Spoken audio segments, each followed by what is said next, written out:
Hey guys, I hope you're having a wonderful day.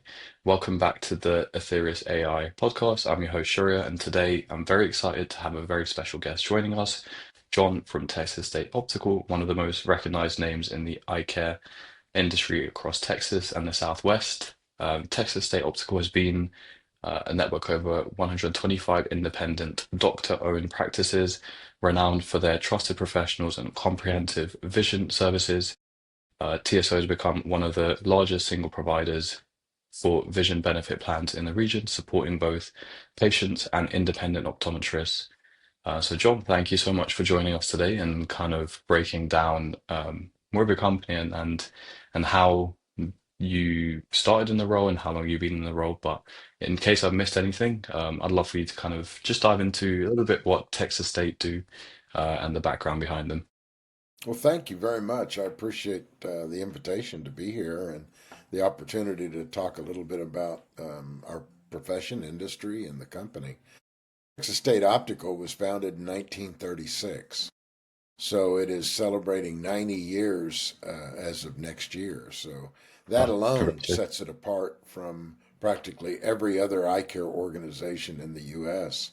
There are a few others that are in that neighborhood, but certainly the list is short among companies that have been around that long.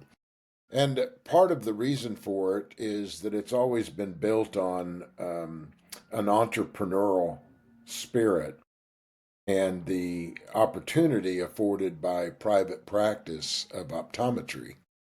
And the organization was originated by four brothers, and up until the 60s, those brothers owned the organization 100%. And at that time, there were over 300 locations, largely No. in the Texas, New Mexico, Oklahoma, Arkansas, and Louisiana region. And over the years, it's changed ownership. In 2001, the company was purchased by the franchisees. And in 2000, I was asked to become president of the acquisition company. And then, of course, later, once we acquired, we changed the filed a name change and were able to operate under that Texas State Optical brand. And since Nice. then, I've been president since 2000. And so that's 25 years.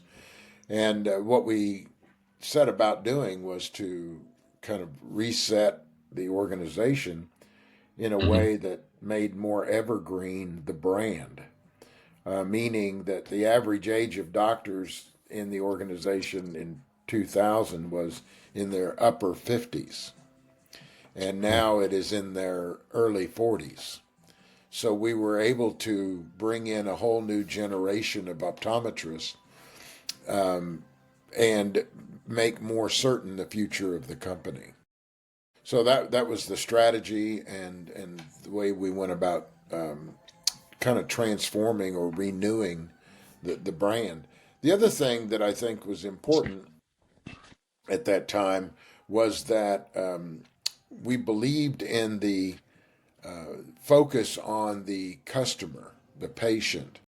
And this is a passion of mine because my background is marketing management and consumer research. And the hmm. way that I was originally introduced to Texas State Optical was that I had a research shop that we did consumer research for different industries in the greater Houston and Texas area. And one of my clients early on was Texas State Optical. And we had done a 2 year study talking to their patients, their customers, and the prospective customers, and did about 60 focus groups where we really evaluated the perceptions. And it was through that work that I became kind of intimately familiar with the company and their customer relationship. And like much in healthcare in the US, the customer is secondary to the primary payer, which is usually some third party. Hmm. You know, and recognizing this, the basic quid pro quo of capitalism, if you take Yeah. care of your customers, and then they'll reward you with return business. Hmm. And because in healthcare, that customer really is that party payer, because that's where you're getting your money from. And Hmm. I recognized this early on in terms of just the research I was doing. And I was determined in 2000, if I accepted this position to take on as president, I was determined to put more of a focus on the actual customer themselves and begin to respond to them in a more um, to recognize what their requirements were. Because otherwise, I knew that the industry was going to get disrupted, and it consequently has. Hmm. And so we're in the profession of optometry as well as healthcare in the U.S. is in this state of transition that it's going through, and from a number of different ways. One is the incentives are being reformed, but also Hmm. technology is coming into play in a way that will radically transform the delivery of healthcare, and so it's an exciting time to be a part of it, but it's also a very scary and uncertain time to many because anytime you've got radical change like we're seeing, then it creates this anxiety of uncertainty.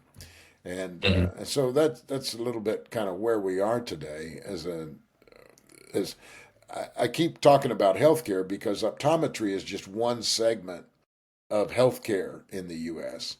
And we're Yeah. lagging behind about 20 years from when the transformations began in the medical centers and the hospitals and the primary care doctors and other areas and specialties in healthcare is now filtering down or evolving towards professions like optometry that are more consumer based facing with a retail component. You know, in the U.S., you buy your glasses from usually from the place you get your eyes examined. Hmm. And in Europe and I would imagine in Great Britain, I'm not that familiar with it, but it's less centralized. There's more fragmenting. There are far Yeah. more independent optical locations where what you get in an exam is different than where you buy your glasses, possibly. So Hmm. it's in a big state of flux and transformation. So that Yeah. and it's like I said, it's kind of an exciting time to be a part of it.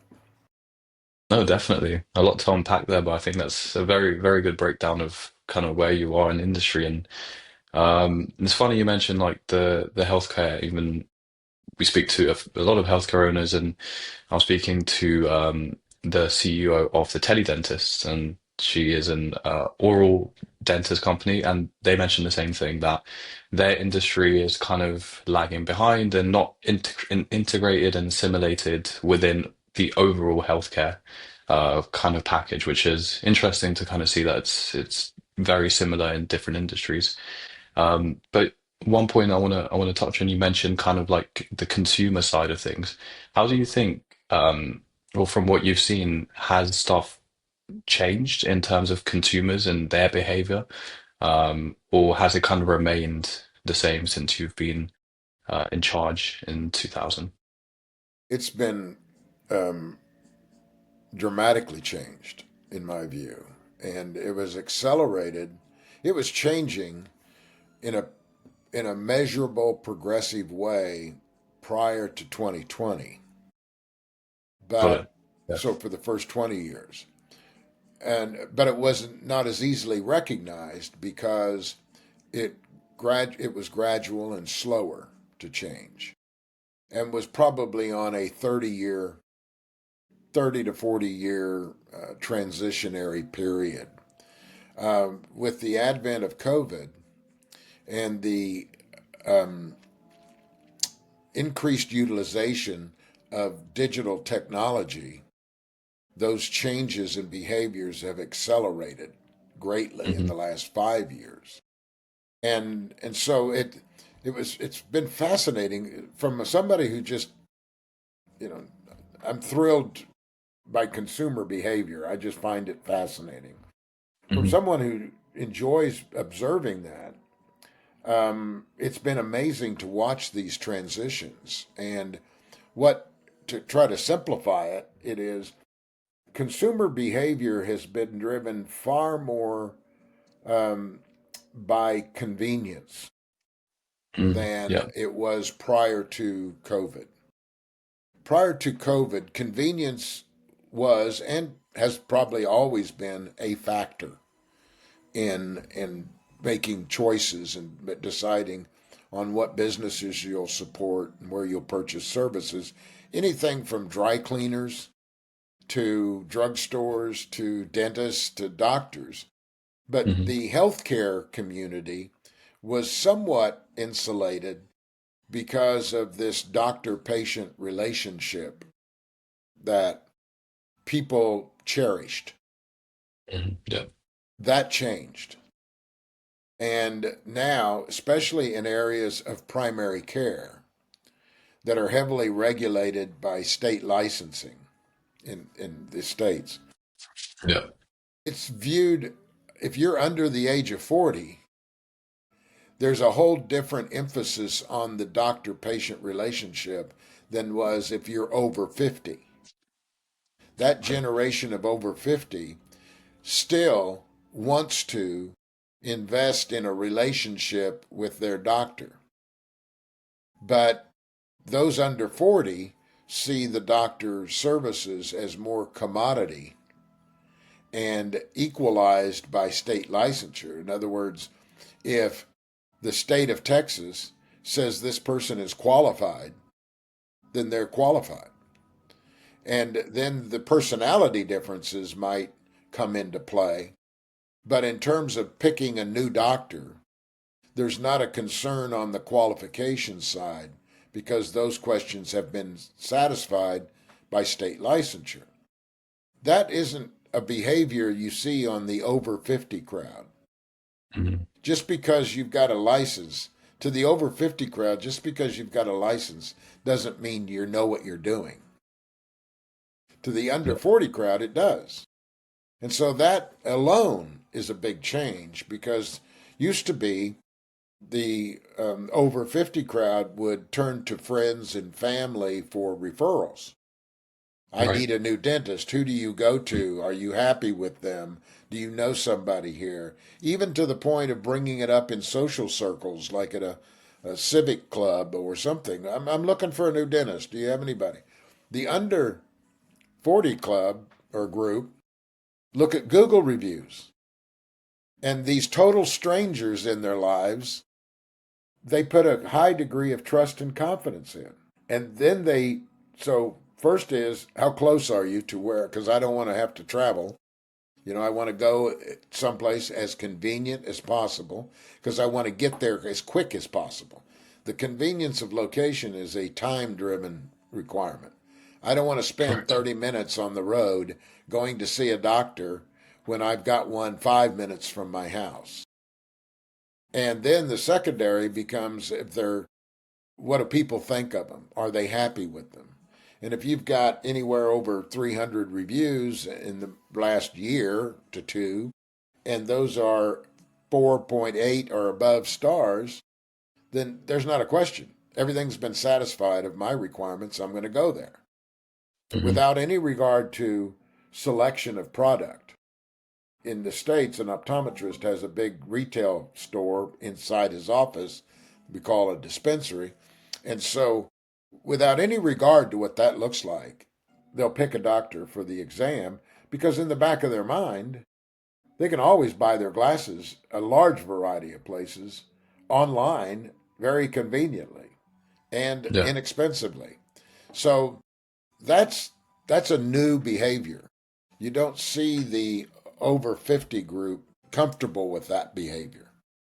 So Very interesting. those are Yeah. some, and that was like I said, that was in play before 2020, but it was moving much slower in that direction after Hmm. COVID when everybody got comfortable with buying their groceries on the internet and having them delivered to you, or buying anything on the internet and having it delivered to you. Even Yeah. those that were older demographics began becoming more comfortable with that same type of approach to behavior.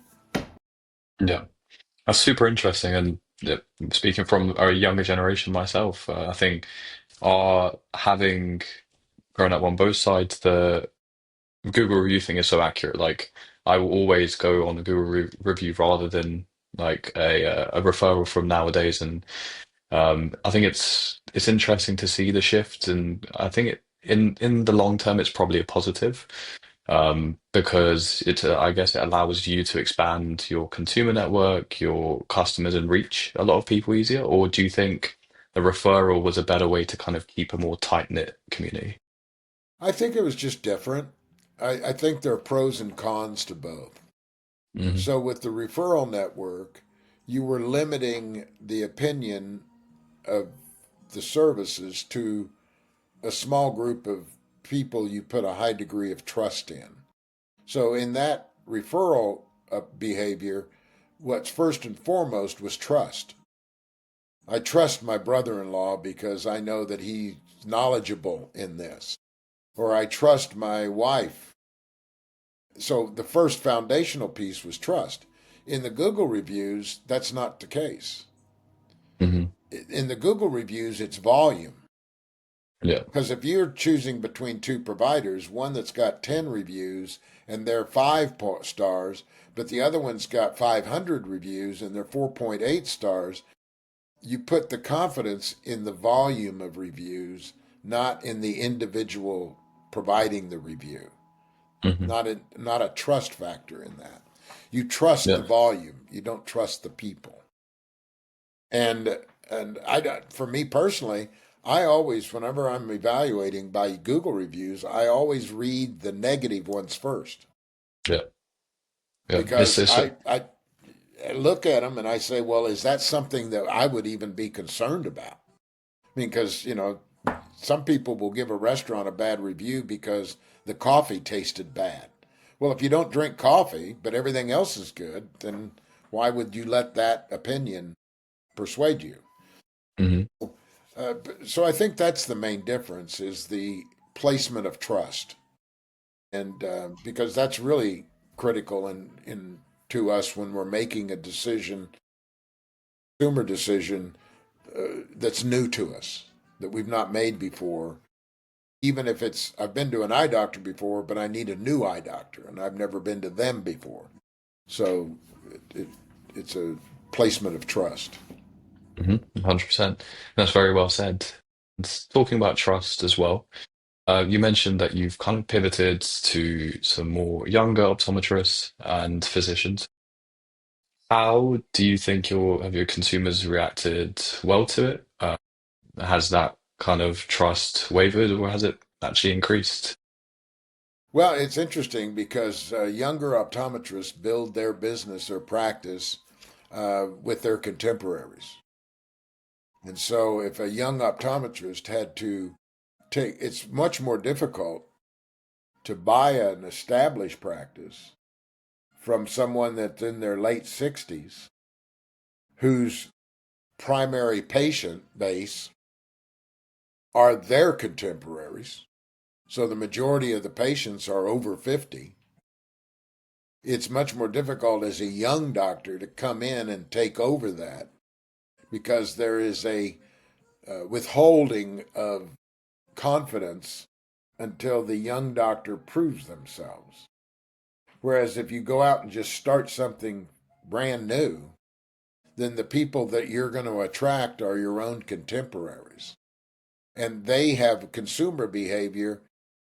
Their understanding of consumerism and the provider's understanding are equal, they're consistent with each other.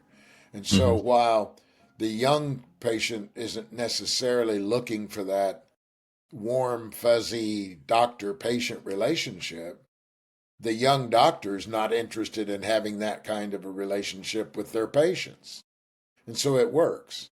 But if you've got a young doctor who's not interested in having that kind of relationship, step into a group of people who do want that kind of a relationship, it becomes more challenging. So the Hmm. young docs coming into the organization have largely built their own patient bases with their Got it. contemporaries, and it works out well. That's very interesting. And I guess that's also dependent on which areas they're in. I guess some areas will definitely have like a contingency towards the older doctor if they've known them for a while.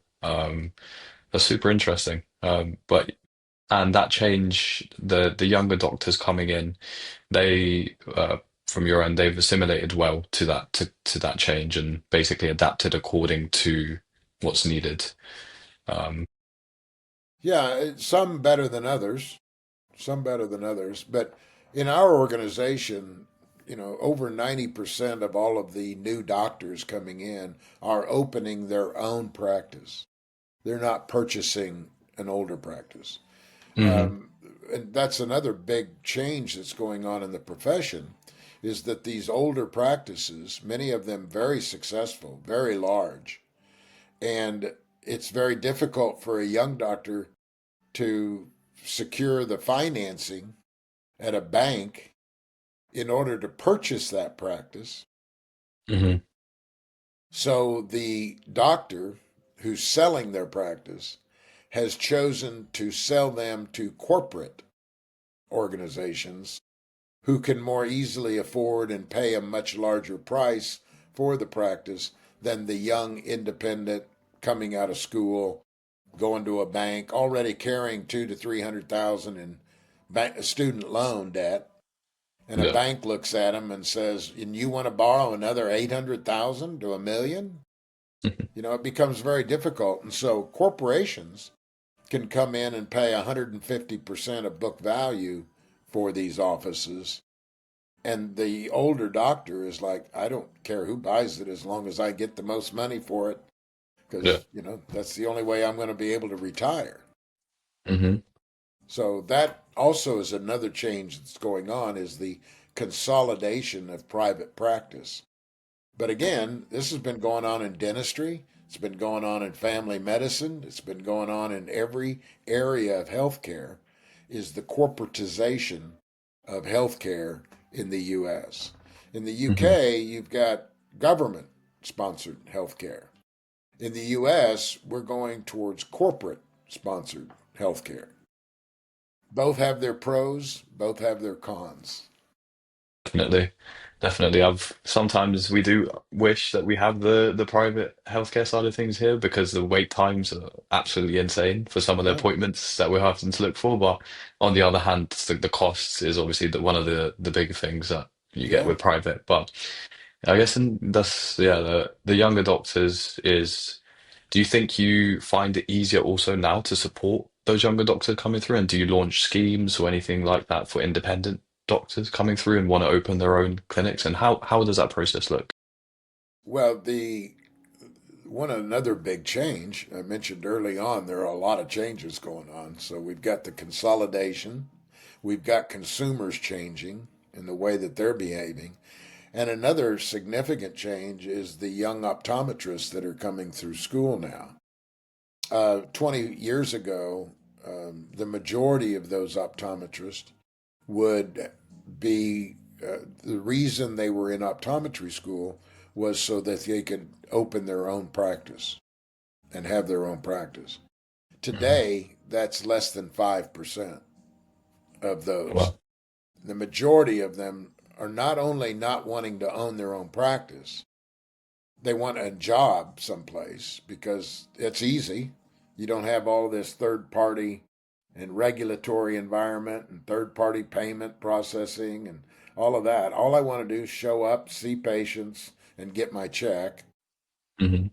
But you've also got a big cultural change going with um, more than 8 out of 10 young optometrists now are females who Interesting. see the profession as part time so they can raise a family. Right. And it's a gender cultural dynamic that's going on. But we've Yeah. seen it in other areas. Pharmacy is probably the most common recognized comparison in that uh, 30, 40 years ago, in fact, my first job was for a pharmacist who owned his own drugstore. Hmm. And he sold prescription medication, but he also had sundries and We had a soda stand in there where you could get a sandwich and so forth, and those have gone. I mean, they're all owned by corporations now.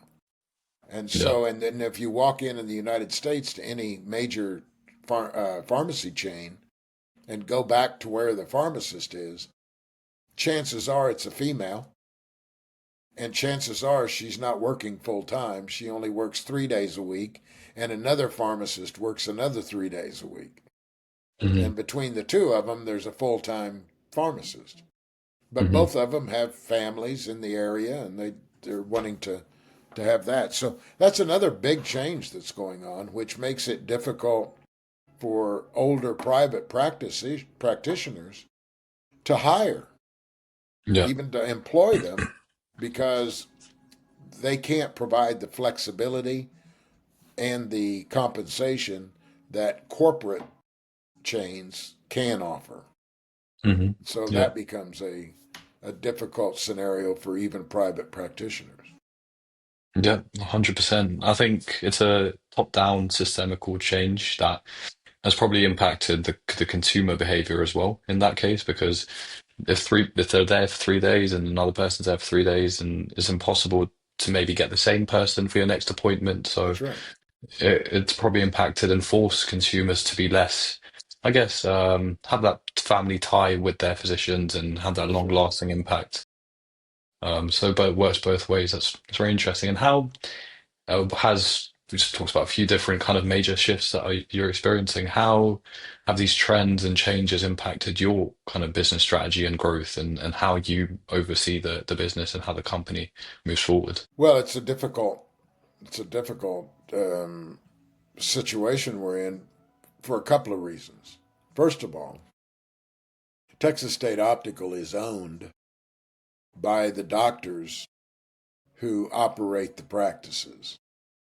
So Hmm. we are member owned. Yeah. So every location is a shareholder in the company.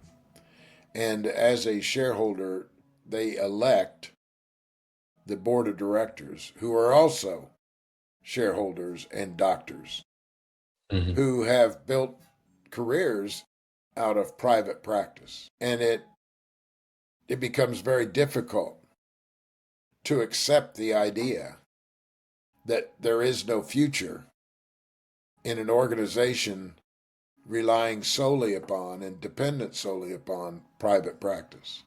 There's just no Hmm. future for it. It Yeah. doesn't mean there won't always be a place for it, but you can't solely depend on it as a business model for the next 10 to 20 years. Hmm. So you have to accept the fact that it has to be at the best hybrid. You've got to offer a corporate platform so as to meet the needs and expectations of young optometrists that are coming out of school, Hmm.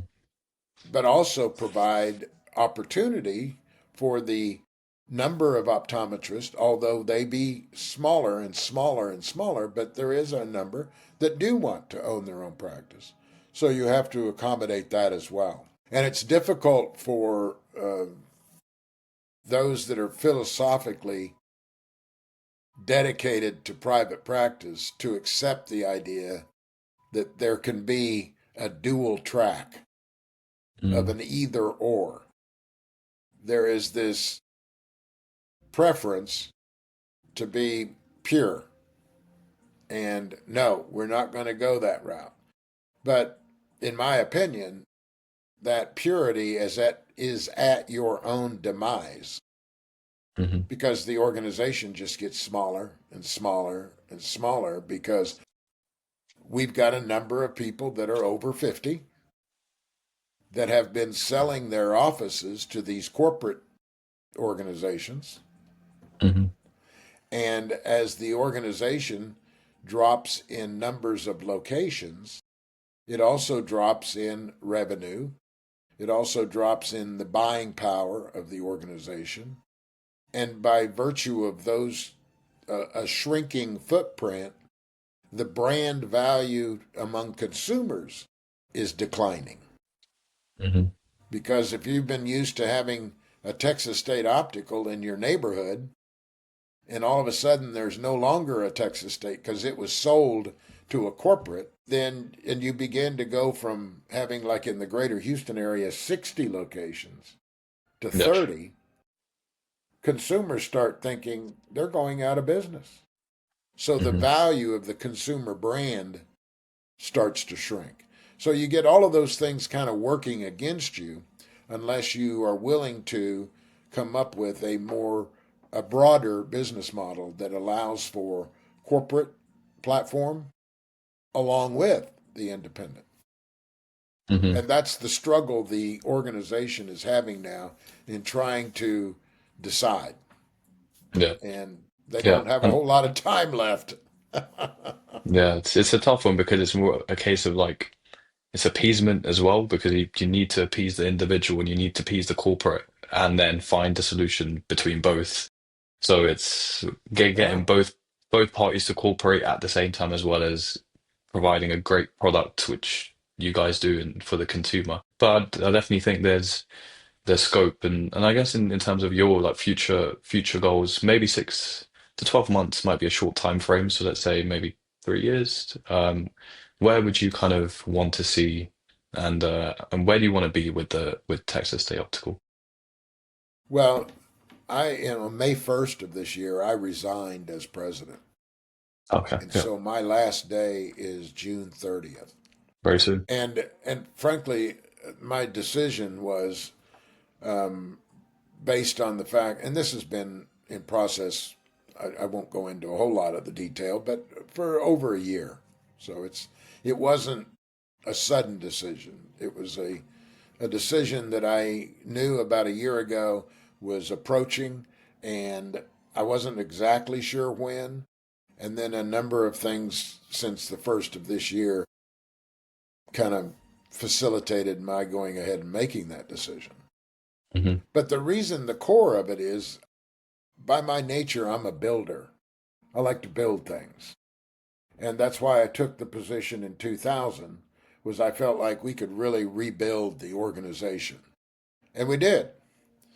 And now with over half of the organization's locations being acquired by private equity corporate organizations, Hmm. and the refusal among those that remain to recognize the need for a dual platform, then there was no prospect in the future for the organization to not continue to go through the same loss of locations, just gradually, another three or four, and by the end of this year, they'll probably lose another half of what they've got left.